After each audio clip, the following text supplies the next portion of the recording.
It started as kind of a joke because when we were looking for an apartment in Costa del Sol in Spain, in the Malaga area, I would stumble upon these cheap apartments in Tangier on the Moroccan side of the Mediterranean, and I was like, look at how fantastic these apartments are, arranged with these, oriental sofas all around the living room. It looks so clean to me, looks so exotic. Yes, exotic. Exotic.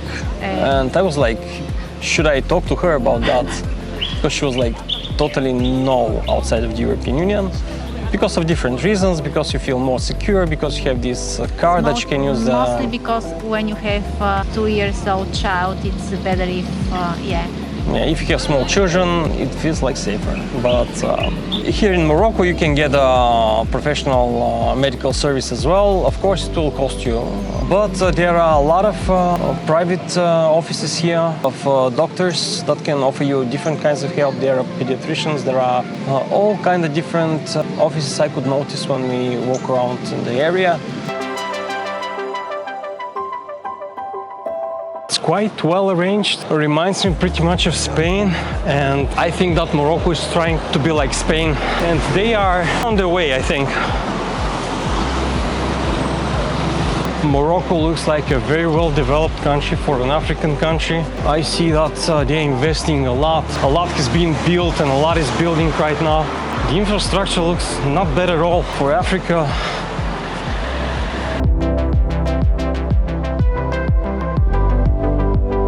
We were pleasantly surprised.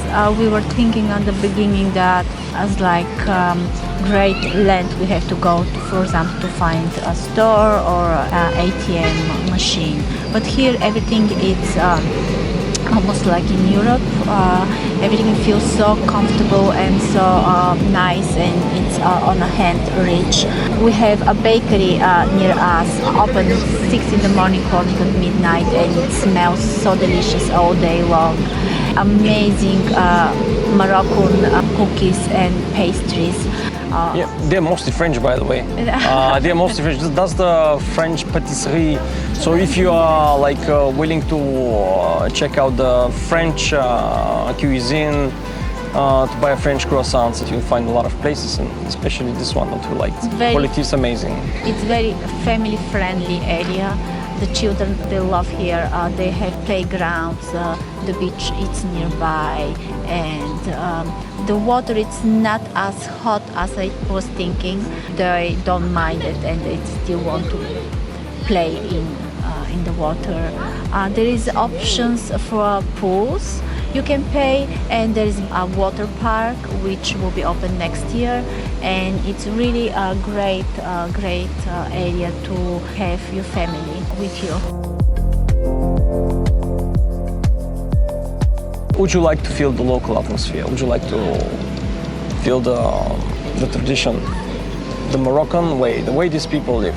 Well, if you would like to find yourself in a traditional atmosphere, just don't go to these hotels. Because they're gated communities. Yes, it's safe, of course, you have your own pool, but all day like you are spending time in a single room and just spending time at the pool, at the bar, staying at the hotel all the time. Does it matter for you if you are in Morocco or if you are on the Balearic Islands, for example, in Palma de Mallorca? Or on these cruises in the ocean.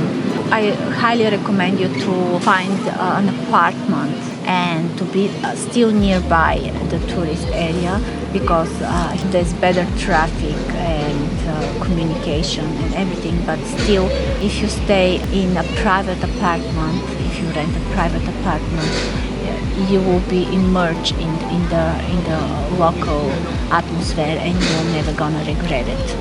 Yeah, and there are very nice options in the city, and even outside in the area of Anza, for example, if you like surfing and stuff like that. The prices are unbelievable.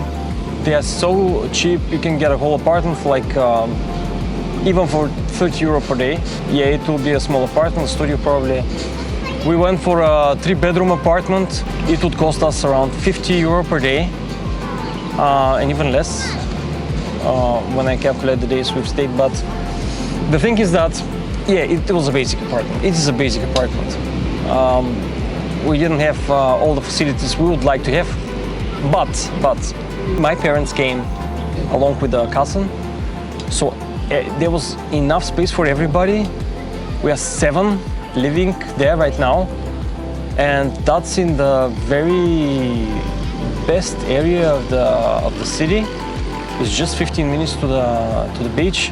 It's not so long from the Souk El Hat market, so everything is easily accessible.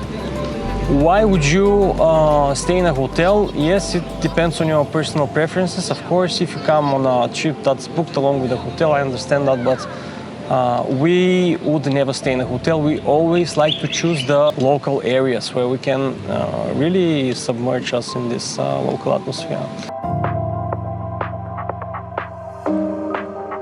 Should I bring cash or should I bring my banking card, how it functions, and should I be able to take money out of an ATM? You can bring cash, you can bring your card. What we did was like bringing our cards. We didn't bring any cash. We had a bunch of euro notes. There are exchange desks at the airport of Agadir. You can change money there, of course. I think it's a favorable rate just to pay for your taxi, and then you can just operate with your card. You can pay everywhere with your European cards, no problem. Or you can take money out of an ATM. Some ATMs will ask for a commission of 40 dirhams, which is around 4 euro. Have it in mind. And some will ask you if they will convert the rate in Moroccan currency or in your local currency. So you should stick with your home currency because you don't want the local bank to convert this money. Golden rule. Just stick with your own currency, if it's Swedish crowns, euros, or Danish crowns, whatever. And you'll be fine here. No problem. All European cards, major cards, Visa, MasterCard, they are accepted here. You won't be having any problems, of course. For those services that you'd like to use on the street, you'd need cash. You need Moroccan cash. The Moroccan currency is called dirham. No bills. And it's basically 100 dirhams, just divided to 10, you get the rate in euro. Like 10 euros, around 100 dirhams. I would say a bit more, but stick to it. It's in your favor. And if you're going up to the Kasbah, to the Ufella, you have a lot of entertainers there, people with snakes and camels and everything possible. They'll be asking for cash, of course, so keep it in mind.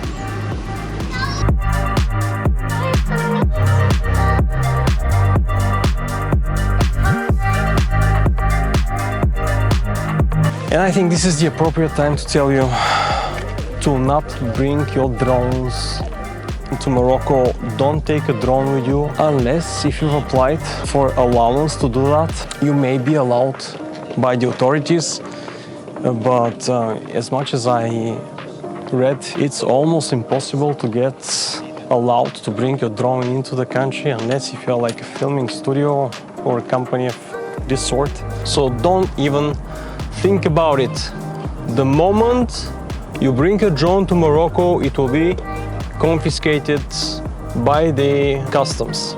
If you miss to declare it, it's gone. They will take it right away. If you declare it at the airport, they may be nice to you and keep it for you until you leave the country. So think about it.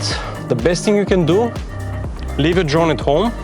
I did that, unfortunately. I love to fly drones when I'm traveling to different places, but just this is no-no. Morocco is a no-no. Forget about it. And I hope you've watched this before you've taken your drone to Morocco. Here in Agadir and maybe in the rest of Morocco, you'll get a lot of helpful strangers willing to give you directions or some kind of service that you never really asked for. So you have to be careful with these interactions, but if you really need a help, maybe you don't have another chance. Or how do you think? I think the people are very helpful, very nice, and it's a really great experience for me. Yeah, that may be the other side of the thing, that you may miss some interesting people by rejecting all of them. So keep in mind that